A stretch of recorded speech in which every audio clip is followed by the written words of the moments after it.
اللہ تعالیٰ اپنی قدرت سے نظر آتا ہے کہ وہ ہے، کیونکہ ہم دیکھتے ہیں آسمان ہیں، اس کے اندر ستارے ہیں، پھر اس کے بعد ہم دیکھتے ہیں طرح طرح کے جاندار ہیں، تو ہمیں پتہ چلتا ہے کہ کوئی نہ کوئی ایسی طاقت ہے جو کہ اس تمام نظام کو چلا رہی ہے۔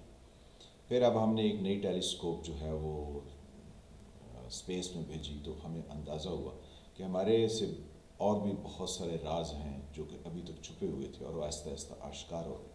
تو اس تمام انفارمیشن سے ہمیں یہ اندازہ ہوتا ہے کہ اللہ تعالیٰ ہے، کیونکہ اس کی قدرت، اس کا اتنا وسیع نظام ہے، تو اللہ کے ہونے کا یقین ہوتا ہے۔ انسان جو ہے ان کے بارے میں ان کے افعال سے پتہ چلتا ہے، جو وہ کہتے ہیں، جو وہ کرتے ہیں، اور یہی کام اقوام کا ہے، یعنی قوموں کا، کہ ان کے ہاں کیا ہو رہا ہے، وہ کیا کرتے ہیں، وہ کس طرح سے رہتے ہیں، وہ کیا ڈسکس کرتے ہیں، اور ان کے ہاں کون سی روایات اور کون سی باتیں روزانہ تقویت پاتی ہیں۔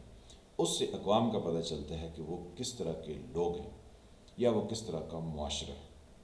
بہت عرصہ پہلے علامہ اقبال صاحب ایک شعر کہہ گئے کہ ہزاروں سال نرگس اپنی بے نوری پہ روتی ہے، بڑی مشکل سے ہوتا ہے چمن میں دیدور پیدا۔ یہ ہمیں تو خیر علامہ اقبال صاحب تو اتنی اچھی طرح سے سمجھ ہی نہیں آئے، نہ ہم نے کبھی اس کو سمجھنے کی کوشش کی، اور نہ ہی خیر سے ہمیں معاشرے میں کچھ ایسے استاد ملے جو ان کے بارے میں ہمیں سمجھا سکتے، کیونکہ ان کے اشعار یقینی طور پر مشکل ہیں۔ جیسے وہ انگریزی لٹریچر میں ایک رائٹر ہیں چارلز لیمن، تو ان کے ایسیز جو ہیں جن موضوعات پر انہوں نے لکھا، وہ اتنی اسکیل انگریزی میں لکھا کہ اس کو سمجھنے کے لیے بھی آپ کو ایک لائن کے اوپر 4-5 بہت مشکل لفظ ہوتے ہیں جن کے معنی تلاش کرنے پڑتے ہیں، تو وہ پڑھنے کا مزہ ہی جاتا رہتا ہے۔ بہرکیف میں آپ سے کوئی علامہ اقبال پڑھنے پڑھانے کا ذکر نہیں کر رہا۔ ہاں، ایک چیز مجھے ماننی چاہیے اور میں اس کو مانتا ہوں کہ ٹی ایل پی کے سربراہ تھے خادم حسین رضوی سے، جس طرح سے انہوں نے علامہ اقبال کے اشعار کو پڑھایا، یعنی اپنی تقاریر میں بیان کیا، پھر ان کے معنی بتائے، اور پھر جس طرح سے انہوں نے روانی سے ان کو پڑھا، شاید ہی کوئی ایسا شخص ہو پاکستان میں جو علامہ اقبال کے اوپر اس قدر زیادہ اچھے طریقے سے روشنی ڈال سکتا ہو یا اس کو بیان کر سکتا ہو۔ لیکن وہ ایک اور طرح کی تحریک میں نکل گئے، تو شاید وہ علامہ اقبال کے بارے میں ہمیں کچھ بتا بھی نہ سکے، کیونکہ ایک سیاسی نقطہ نظر اس کے اندر ان کا اور بقایا لوگوں کا جو ڈفرینس آف اوپینین ہو گیا پولیٹیکل، اس سے شاید لوگوں نے ان پر اتنی توجہ بھی نہ دی۔ بلکہ یہ ایک ضمنی بات ہے۔ آپ نے تھم نیل پر 4 مختلف لوگوں کا ذکر دیکھا، اس میں ایک ڈاکٹر شاہد مسعود صاحب ہے، ایک ہمارا جیو ٹیلی ویژن ہے، ایک ہمارے مبشر لقمان صاحب ہیں، اور ایک جو ہے وہ بھٹی صاحب ہے۔ اب یہ 4 افراد، ان کے million and million of subscribers ہیں، یعنی ان کو بہت سارے لوگ سنتے ہیں اور چاہتے ہیں۔ تو یہیں سے ہم اندازہ لگاتے ہیں کہ ہمارا معاشرہ کیا ہے اور اس میں کیا ڈسکس ہو رہا ہے۔ اب ڈاکٹر شاہد مسعود صاحب کو کون نہیں جانتا؟ انہوں نے جو اپنا تھم نیل، یعنی جو پروگرام انہوں نے گفتگو کی، صاف ذرا وہ تھم نیل پر بھی وہی آئی، تو وہ کہتے کیا ہیں؟ وہ ان کا تھم نیل آپ دیکھیں، یہ پر یوٹیوب پر اویلیبل ہے۔ وہ کہتے ہیں کہ بڑے گھر سے 2 بڑے خطرناک پیغام۔ اب بڑے گھر کا کیا مطلب ہے؟ اگر آئین اور قانون میں دیکھا جائے تو پارلیمنٹ بڑا گھر بنتا ہے، لیکن وہ کہہ کس کو رہے ہیں؟ وہ چیف آف آرمی سٹاف کے دفتر کو کہہ رہے ہیں، وہاں کے کور کمانڈر کانفرنس کا ذکر وہ کر رہے ہیں کہ وہاں سے 2 بڑے خطرناک پیغام آ گئے۔ تو سنسنی کا بھی عالم ہے، اور یہ بھی بتایا جا رہا ہے کہ یہ معاشرہ چیف آف آرمی سٹاف کی اپائنٹمنٹ پر ادل جا رہا ہے۔ وہ ادل ہوتا ہے نا، الوپمنٹ ہو جانا، بھاگ جانا کسی کے عشق میں، تو پورے کا پورا معاشرہ جو ہے نا وہ اس اپائنٹمنٹ کے عشق میں مبتلا کر دیا گیا۔ اور کرنے والے کون ہیں؟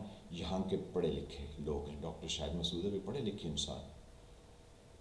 پھر ان کے ساتھ جیو ٹیلی ویژن بھی، اس پر بھی million and million of subscribers ہیں۔ وہ کہتے ہیں آرمی چیف کا 2 ٹوک پیغام آ گیا، تو یہ بھی ایک سنسنی خیز ہے۔ یعنی وزیر اعظم کا کوئی 2 ٹوک پیغام نہیں ہو سکتا، کیبنٹ کا کوئی 2 ٹوک پیغام نہیں ہو سکتا، کیونکہ ان کی عزت تو شاید کسی چپڑاسی سے بھی نیچے نہیں، چپڑاسی کی بھی بہت عزت ہوتی ہے۔ اگر وہ آپ کو کسی دفتر کے باہر روک لے تو آپ اس دفتر میں انٹر نہیں ہو سکتے، تو وزیر اعظم اور کیبنٹ تو میرے خیال میں اس سے بھی نیچے ہے، اس کا کوئی ذکر نہیں کرے۔ پھر وہ تھپڑوں کا بھی ذکر ہو گیا کہ وہاں پہ یہ ہو گیا. آپ اندازہ لگائیے کہ ہم کون سا معاشرہ ہیں اور کس طرح کی ہمارے یہاں گفتگو ہوتی. پھر وہ بھٹی صاحب ہیں، وہ کہتے ہیں 3 بڑوں کی اہم ملاقات میں بڑے بڑے فیصلے ہو گئے. یعنی کیبنٹ اور جہاں پارلیمانی نظام ہو وہاں کابینہ اور وزیر اعظم ڈیسائیڈ کرتے ہیں. صوبائی اسمبلی میں بھی کیبنٹ ہوتی ہے اور چیف منسٹر ہوتا ہے، وہاں اس کا فیصلہ ہوتا ہے. لیکن یہاں 3 بڑوں کی ملاقات میں فیصلے ہو گئے، یعنی یہاں بھی سنسنی پھیلائی جا رہی ہے. پھر وہ مشرف لقمان صاحب ہیں، ان کی اپنا بھی چینل ہے اور یہ ٹیلی ویژن پر بھی آتے ہیں، ان کے بڑے چاہنے والے ہیں. یہ کہتے ہیں عمران خان صاحب آپ جو ہے وہ اسلام آباد تشریف لائیں، آپ کے گھنے سیکیں گے. اب جو پنجابی اور اردو سمجھتے ہیں وہ گھنے سیکنے کا مطلب ہے کہ آپ کو گھسن مکی ہوں گے، مار مار کے آپ کا منہ سجا دیا جائے گا. تو آپ اس سے اندازہ لگا سکتے ہیں کہ کس طرح کی سنسنی پھیلائی جاتی ہے. پھر یہی مبشر لقمان صاحب کا ایک اور ہے، میرے کتے بھونکنے والوں. تو آپ اندازہ لگا لیں کہ یہ کون سا معاشرہ ہے اور یہ کس طرح کی گفتگو کو پروان چڑھا رہا ہے. تو بس ہزاروں سال نرگس اپنی بے نوری پہ روتی. وہ نرگس کا پودا ہوتا ہے نا، اس کے اوپر بیج یا پھل جو ہے یا اس کا پھول جو ہے وہ اتنی جلدی نہیں آتا، اس پہ بہت عرصہ لگ جاتا ہے. تو پاکستانی قوم بھی 75 سال ہو گئے ہیں، یہ بھی ابھی بے نوری پر جو ہے نا وہ ہم لوگ رو رہے ہیں کہ کب اس میں لوگوں کو شعور آئے گا کہ ہمیں آئین اور قانون کی بات کرنی ہے. ہم آئین اور قانون کی بات نہیں کرتے، اس کے ہٹ کے، یعنی آئین اور قانون سے ہٹ کے ہم ہر کسی کو سلام کرتے ہیں. جو آئین اور قانون کی بات کرتا ہے اس کو کہتے ہیں واہ واہ تم آئین اور قانون کی بات کر رہے ہو، نویں آئے ہو سونے. اس طرح کی گفتگو ہوتی ہے. تو ذرا سوچئے کہ ہم کس طرح کا معاشرہ ہیں، اور اقوام عالم میں ہمیں کس طرح سے، جب ہم یہ موضوعات ڈسکس کریں گے تو دنیا میں ہمیں کس طرح سے پہچانا جائے گا اور لوگ ہمارے بارے میں کیا سوچ رہے ہیں. ویسے وہ ہمارے بارے میں کوئی اچھا نہیں سوچتے. آپ ذرا باہر نکل کر کسی دوسرے ملک کے لوگوں سے انٹریکٹ کر کے دیکھیے وہ آپ کے بارے میں کیا سوچتے ہیں، اور اس کے لیے بھی آپ کو رائٹ آڈینس کی ضرورت ہے. کیونکہ اگر آپ کسی نیم خواندہ شخص سے پوچھیں گے کہ پاکستانی کیسے ہیں تو وہ آپ کو کیا بتائے گا. لیکن جس کا پاکستانیوں سے واسطہ پڑا ہے اور جو ان کے بارے میں تحقیق کرتا ہے وہی بتا سکتا ہے کہ یہ کیسے ہیں. جیسے ہم بہت ساری دوسری اقوام کے بارے میں بتا سکتے ہیں کہ وہ کیسے ہیں. ان کے ہاں اب یہ عمران خان صاحب اور یہ دوسرے کہتے ہیں نا وہ یورپ میں بڑے اعلیٰ لوگ ہیں، بڑا اعلیٰ معاشرہ ہے. تو پوری دنیا سے وہ چوری کر کے لوگوں پر اپنی کالونیاں بنا کے ان کی ساری مال و دولت لوٹ کر اپنے ہاں لے گئے. تو پھر انہوں نے اعلیٰ معیار ہمیں قائم کر دی ہیں. کتنے خوبصورت لوگ. بہرکیف یہ ایک لمبی ڈسکشن. آپ ذرا سوچئے کہ ہم کس طرح کا معاشرہ. میں ہوں فالح ملک، آپ دیکھ رہے تھے سرکار. اللہ تعالیٰ آپ کو اپنی حفظ و امان میں رکھے. جن فرینڈ نے چینل کو سبسکرائب نہیں کیا اس کو سبسکرائب کریں، گھنٹی کے نشان کو دبا دیں تاکہ آپ کو نئی آنے والی ویڈیوز ملتی رہیں. ویڈیو کو لائک کریں، شیئر کریں، کمنٹ کریں.